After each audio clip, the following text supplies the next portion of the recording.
Guys welcome back to my YouTube channel medical and nurses. मेरा नाम है कीर्ति। So guys यहाँ पे आज हम बात करने वाले हैं, ये जो क्वेश्चन पेपर है उत्तर प्रदेश का है, जिसमें सीएचओ के बहुत ही इंपॉर्टेंट क्वेश्चन है। तो आप लोग वीडियो को एंड तक जरूर देखें। जो लोग चैनल पर नए हैं चैनल को सब्सक्राइब करके बेल आइकन बटन को जरूर प्रेस करें। तो जो लोग एमपी सीएचओ का पेपर देने वाले हैं 6 दिसंबर 2020 को, उनके लिए क्वेश्चन बहुत इंपॉर्टेंट रहेंगे, क्योंकि स्पेशली एमपी सीएचओ के सिलेबस में 60 नंबर का जो CCH certificate course in health का सिलेबस रखा है, उसके लिए क्वेश्चन बहुत ही इंपॉर्टेंट है। तो आप लोग वीडियो को एंड तक जरूर देखें। यहाँ पर टोटल 30+ क्वेश्चन रहेंगे, और यदि आपको क्वेश्चन अच्छे लगते हैं तो इसके जो नेक्स्ट पार्ट रहेंगे, क्योंकि 2 पेपर हुए थे जिसमें 120 क्वेश्चन आए हुए हैं, तो सभी क्वेश्चन आपके लिए मैं विद इन 1 और 2 डेज में है जो प्रोवाइड करा दूंगी एज इन वीडियो। तो आप लोगों के लिए क्वेश्चन भी हेल्पफुल रहेंगे। तो आप लोग वीडियो को एंड तक जरूर देखना, और जो भी लोग चैनल पर नए हैं तो चैनल को सब्सक्राइब करके बेल आइकन बटन को जरूर प्रेस कर लेना। तो यहाँ पर क्वेश्चन नंबर फर्स्ट है, what should a mid level health care provider MLHP do to prevent PPH postpartum haemorrhage को प्रिवेंट करने के लिए एक जो mid level health care provider है क्या करेगी? ऑप्शन है, perform AMTSL, that means active management of the third stage of labour. ये आपको एग्जाम में आ सकता है। AMTSL का फुल फॉर्म, इसका फुल फॉर्म होता है active management of third stage of labour. Provide perineal support during delivery, administer 20 IU oxytocin in ringer lactate, administer injection 0.2 mg methargine after delivery of anterior shoulder of baby। तो यहाँ पर PPH prevent करना है, तो postpartum prevent को कैसे, जो postpartum haemorrhage है उसको हम कैसे प्रिवेंट कर सकते हैं? जो थर्ड स्टेज ऑफ लेबर होगी उसको हमें क्या करना है, उसको अच्छे तरीके से मैनेजमेंट प्रोवाइड कराना होगा उस लेडी के लिए, जिसके थ्रू हम क्या कर सकते हैं, PPH को प्रिवेंट कर सकते हैं। PPH क्या है? Postpartum haemorrhage. जब नॉर्मल और वेजाइनल डिलीवरी में क्या हो, ब्लड लॉस कितना, मोर देन 500 ml ब्लड का लॉस होता है, तो कंडीशन है जो कंसीडर किसमें की जाती है, PPH में। और उसको प्रिवेंट करने के लिए क्या कर सकते हैं हम, एक्टिव मैनेजमेंट कर सकते हैं थर्ड स्टेज ऑफ लेबर में। तो यहाँ पर इसका आंसर क्या होगा, ए। और जो PPH की मोस्टली कंडीशन होती है पोस्टपार्टम हेमरेज की, वो किसके कारण होती है? एटोनिसिटी ऑफ यूट्रस के कारण। और इंडिया में सबसे ज़्यादा जो मैटरनल मॉर्टेलिटी रेट का कारण क्या है, वो यही है, पोस्टपार्टम हेमरेज और ब्लीडिंग। नेक्स्ट क्वेश्चन है यहाँ पर question number second, a PHC caters a population of. तो एक PHC में कितनी पॉपुलेशन प्रेजेंट होती है? तो यहाँ पर इसका सही आंसर है बी, 20,000 इन हिली और ट्राइबल एरिया और difficult area and 30,000 in plain area. Means 20,000 population जो पहाड़ी इलाके हैं, डिफिकल्ट एरियाज हैं, और 30,000 कहाँ पर, जो प्लेन एरिया है। तो एक PHC में इतनी पॉपुलेशन कवर होगी। नेक्स्ट इज एडीज एगिप्टी मॉस्क्यूटो ले एक्सिन। तो जो एडीज एगिप्टी मॉस्क्यूटो है वो अपने एग कहाँ पर रखता है? ऑप्शन है, clean stagnant water, fresh water, lukewarm water, या फिर फ्लोइंग स्ट्रीम वाटर। तो जो एडीज एगिप्टी के जो मॉस्क्यूटो है उनकी जो अंडे होते हैं उनकी खासियत क्या है, जो क्लीन और स्टेगनेंट वाटर होता है वहीं पर प्रेजेंट होते हैं। तो यहाँ पर इसका सही आंसर क्या होगा, A. Next is which among the following condition is not a disease caused by air pollution. Air pollution की कंडीशन इनमें से कौन सी नहीं है? तो यहाँ पर ऑप्शन है, ब्रोंकियल अस्थमा, न्यूमोकोकल निमोनिया, एब्स्टोसिस, या फिर COPD। तो यहाँ पर इसका जो सही आंसर होगा वो क्या होगा? तो इसका जो ब्रोंकियल अस्थमा की कंडीशन है, सभी को पता होगा कि जो जनरली एलर्जन है, पॉलेंस है, उनके कारण होने वाली प्रॉब्लम है। और जो एब्स्टोसिस की कंडीशन है, ये डस्ट के कारण होने वाली प्रॉब्लम है। और जो COPD है, ये क्या है, ये भी एयर पोल्यूशन में ही कंसीडर किया जाएगा, क्रोनिक ऑब्स्ट्रक्टिव पल्मोनरी डिसीज। तो यहाँ पर जो सही आंसर होगा, जो एयर पोल्यूशन के कारण होने वाली प्रॉब्लम नहीं है, वो क्या है, न्यूमोकोकल निमोनिया, जो कि स्ट्रेप्टोकोकस निमोनिया जो बैक्टीरिया है उसके थ्रू होने वाली प्रॉब्लम है। तो यहाँ पर इसका सही आंसर क्या होगा, बी, न्यूमोकोकल निमोनिया। किसके द्वारा होती है प्रॉब्लम? स्ट्रेप्टोकोकस निमोनिया नाम के बैक्टीरिया के द्वारा। नेक्स्ट है यहाँ पर, national programme CRSP stand for. तो CRSP का फुल फॉर्म क्या है, यहाँ पर ये पूछा है। तो इसका फुल फॉर्म है centrally sponsored rural sanitation programme. क्या है इसका full form? Centrally sponsored rural health programme, sorry rural sanitation programme. Next है how can you prevent the exposure to pesticide in occupational setting. जो फैक्ट्रीज हैं, occupational settings है, वहाँ पर जो पेस्टिसाइड्स है उनको एक्सपोज होने से आप कैसे रोक सकते हैं। ऑप्शन है using proper PPE to prevent exposure, mixing the pesticide with water, ventilate the pesticide storage room, washing the pesticide container in open streams. तो यहाँ पर इसका जो सही आंसर होगा कि जो पेस्टिसाइड्स हैं उनको हमें क्या करना है, ऑक्यूपेशनल सेटिंग में वो ना फैलें, तो उसके लिए क्या करना है, उनको सही तरीके से एक्सपोज करने से रोकना है। तो यहाँ पर इसका आंसर क्या होगा, using proper PPE to prevent the exposure. Next is what is an epidemic. आपने पढ़ा होगा एपिडेमिक, एंडेमिक और पैंडेमिक, आउटब्रेक ऑफ डिसीज। तो यहाँ पर क्वेश्चन है एपिडेमिक क्या है। तो इसका मैं आपको डायरेक्ट आंसर बताती हूँ जिससे आपको कंफ्यूजन ना हो। तो होगा B, wide spread occurrence of infectious disease in a community at a particular time. किसी एक टाइम में किसी एक कम्युनिकेबल इन्फेक्शियस डिसीज का फैलना वो क्या कहलाएगा, एपिडेमिक। और जो डिसीज क्या है, affecting large population in a group, वो क्या कहलाएगी, pandemic. Next is according to the central birth and death registration act 1969 one must. जो डेथ रजिस्ट्रेशन, जो central birth and death registration act है जो कि 1969 में आया था, भी आपको आ सकता है कि बर्थ और डेथ रजिस्ट्रेशन एक्ट कब पास हुआ था, 1969 में, 1969 में। तो इसके अकॉर्डिंग जन्म और मृत्यु का रजिस्ट्रेशन कितने दिनों के अंदर करवा लेना चाहिए, तो डेथ और बर्थ दोनों का रजिस्ट्रेशन कितने दिनों के अंदर, विद इन 21 डेज। तो यहाँ पर इसका आंसर क्या होगा, C, register both birth and death by 21 days. Next is an example of passive surveillance. इनमें से पैसिव सर्वेलेंस का एग्जाम्पल क्या है। ऑप्शन है where health worker goes on house to collect the data, तो एक्टिव सर्वेलेंस हो जाएगा। Next है यहाँ पर reports are awaited and no attempts are made to seek reports actively from the participant in the system. तो यहाँ पर इसका सही आंसर है वो क्या होगा, B, क्योंकि रिपोर्ट्स क्या है, अवेटेड है, बट यहाँ पर किसी भी जो रिपोर्ट्स एक्टिवली तरीके से डायरेक्ट जाके नहीं ली गई हैं, आपको ये किसी के थ्रू मिलने वाली रिपोर्ट्स हैं, तो एक इसमें आएगा पैसिव सर्वेलेंस। नेक्स्ट है यहाँ पर mother and child tracking system is for insuring delivery of full spectrum of health care and immunisation services to. तो जो MCTS है इसका ऑब्जेक्ट पूछा है आपसे, mother and child tracking system, इसका फुल फॉर्म भी आपको एग्जाम में आ सकता है। तो इसमें क्या किया जाता है, जो डिलीवरीज से लेके इम्यूनाइजेशन तक है, जो हेल्थ केयर प्रोवाइडर क्या डेटा कलेक्ट करती हैं।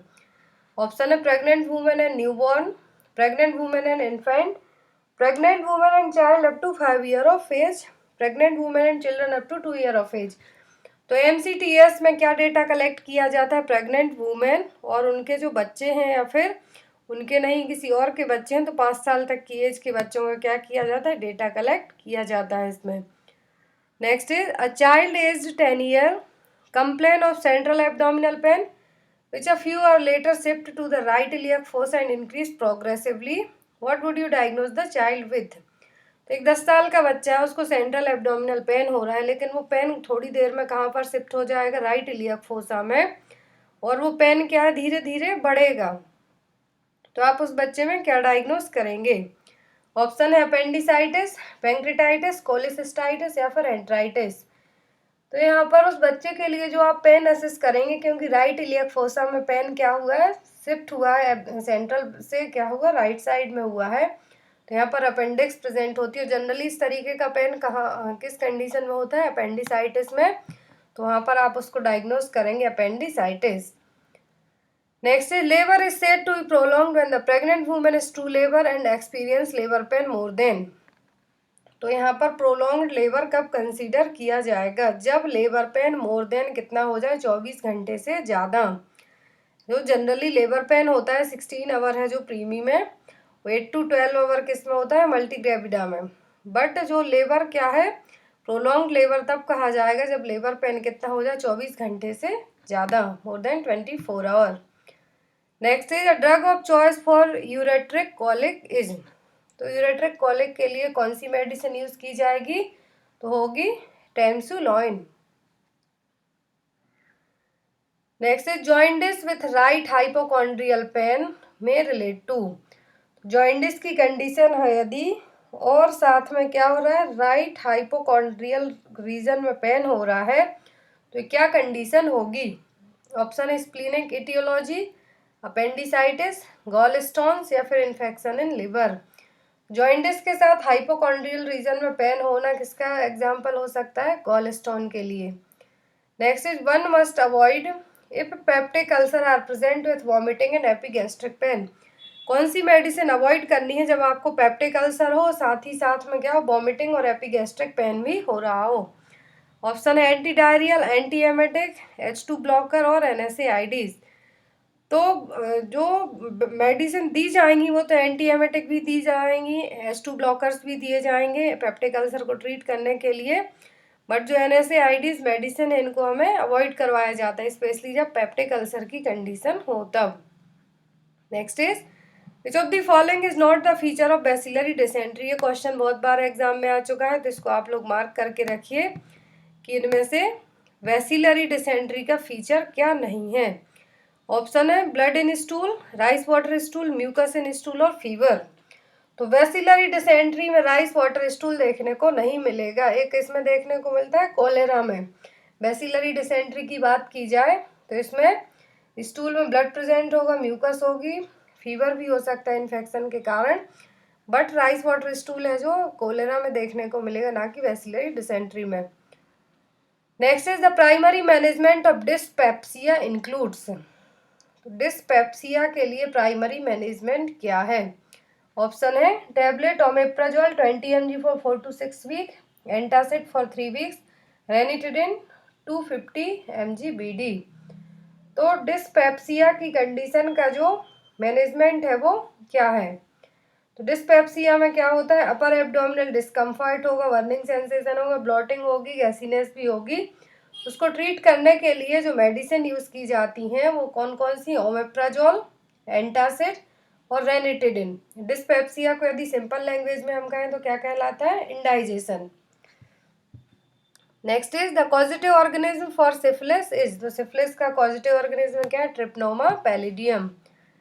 नेक्स्ट है यहाँ पर VHSNC, VHSNC ये मैं आपको कई बार बता चुकी हूँ। VHSNC should have minimum of how many member, तो VHSNC है जो इसमें कितने मेंबर प्रेजेंट रहते हैं, 10, 15, 20, 25। तो इसमें जो टोटल मेंबर प्रेजेंट होते हैं वो होते हैं 15 मेंबर। यहाँ पर VHSNC क्या है, नेशनल रूरल हेल्थ मिशन ने एक स्कीम लॉन्च की थी, एक कमेटी बनाई थी, village health sanitation and nutrition committee. तो इस कमेटी के लिए जो इसकी सब कमेटी बनाई गई थी ग्राम पंचायत के लिए, तो क्या करती हैं, गांव गांव में जाके सर्वे करती हैं, जो न्यूट्रिशन से रिलेट करते हुए प्रोग्राम होते हैं उनके लिए।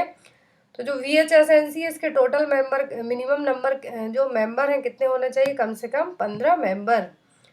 Next is which of the following are qualities of good leader, तो एक अच्छे लीडर की क्या खासियत होनी चाहिए। ऑप्शन है emotionally maturity, capability to tolerate high stress, high energy and self confidence, all of the above. तो गुड लीडर की ये सभी क्वालिटी होनी चाहिए, तो यहाँ पर इसका सही आंसर क्या होगा, D, all of the above.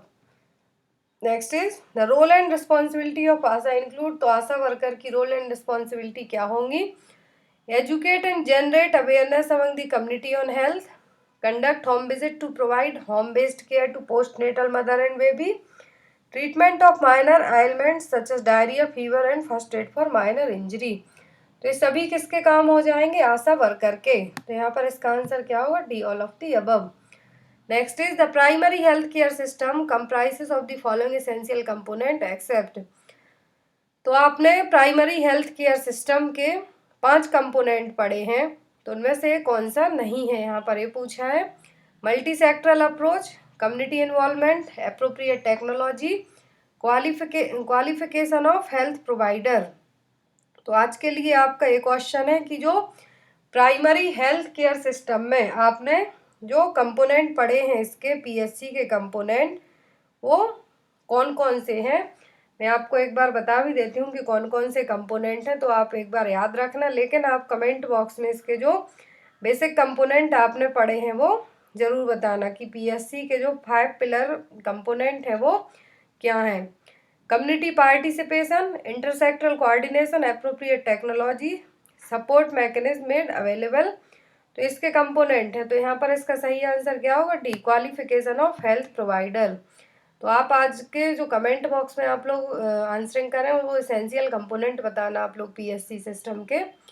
Next is one community health centre serve population of, तो एक सीएससी में कितनी पॉपुलेशन कवर होती है, 80,000। हिलियो ट्राइबल एरिया डिफिकल्टीज में जो प्लेन एरिया है उसमें 1,20,000।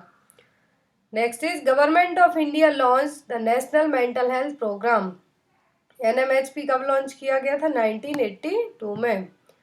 Next is the sudden expected occurrence of a disease usually in a limited segment of population is, तो एक लिमिटेड सेगमेंट ऑफ पॉपुलेशन में किसी डिसीज का अकरेंस हुआ है, सडनली आउटब्रेक हुई है, तो क्या कहलाएगी। ऑप्शन है आउटब्रेक, एपिडेमिक, पेंडेमिक या फिर स्पोरेडिक। तो आउटब्रेक को क्या कहा जाता है, एंडेमिक। तो यहाँ पर इसका सही आंसर क्या होगा, आउटब्रेक ऑफ डिसीज।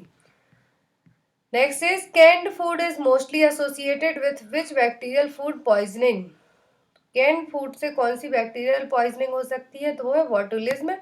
ये भी आ सकता है आपको कि बॉटुलिज्म की जो पॉइजनिंग है किस तरीके के फूड से होती है, तो होती है कैंड फूड से।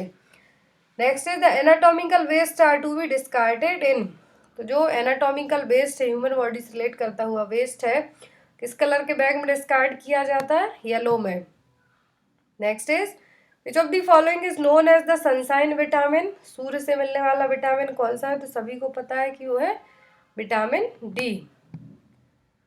Next is the step of health planning include, तो आप हेल्थ प्लान कर रहे हैं क्या क्या स्टेप रखेंगे, तो सबसे पहले आपको यहाँ पर ऑप्शन ए यही सही आंसर है इसका, जो अनमेट नीड है उनको आइडेंटिफाई करना, फिर रिसोर्स क्या है उनको असेस करना है, देन प्रायोरिटी बेस्ड आपको गोल सेट करना होगा, और जो गोल है वो क्या होना चाहिए, फिजिबल होना चाहिए कि आप उनमें चेंजेस भी ला सकते हैं। देन आपको एक्शन लेना है, आफ्टर दैट इवालुएट करना है कि आपने जो भी किया है वो सही किया है या नहीं। तो हेल्थ प्लानिंग के स्टेप हो गए। Next is severe anaemia in pregnancy is diagnosed if the haemoglobin level is, यदि नॉर्मल आता है कि प्रेगनेंसी में हीमोग्लोबिन लेवल कितना हो, जब एनीमिया कंसीडर किया जाएगा तब होगा लेस देन 11 ग्राम पर DL। यहाँ पर पूछा है सीवियर एनीमिया जब आपका हीमोग्लोबिन लेवल कितना हो, लेस देन 7 ग्राम पर DL। 11 से कम हो मतलब कि प्रेगनेंसी में क्या है, एनीमिया की कंडीशन है, लेकिन जब 7 ग्राम पर DL से भी कम हो तो ये सीवियर एनीमिया की कैटेगरी में आएगा। नेक्स्ट यहाँ पर what is the exclusive breast feeding, exclusive breast feeding का मतलब क्या है, तो एक्सक्लूसिव ब्रेस्ट फीडिंग का मतलब होता है ओनली ब्रेस्ट मिल्क और उसके अलावा कुछ भी नहीं। तो यहाँ पर इसका आंसर क्या होगा, C, breast feeding till 6 month without any supplementary food. Next is disease which is caused by protein energy malnutrition, इनमें से कौन सी डिसीज है जो प्रोटीन एनर्जी माल न्यूट्रिशन के कारण होती है, तो वो है मरासमस। कौन सी है, marasmus. Next all are vitamin deficiency disease except, तो यहाँ पर रिकेट्स विटामिन डी की कमी के कारण होने वाला है, स्कर्वी चिलोसिस किसके कारण, जो स्कर्वी है विटामिन सी की कमी के कारण होने वाली प्रॉब्लम है। तो यहाँ पर काला जार क्या है, विटामिन की कमी के कारण होने वाली प्रॉब्लम नहीं है, तो इसका आंसर क्या होगा, ए। तो गाइज ये थे टोटल 33 क्वेश्चन। आई होप आपको वीडियो अच्छा लगा हो तो लाइक जरूर करना। Thank you for watching us, bye bye.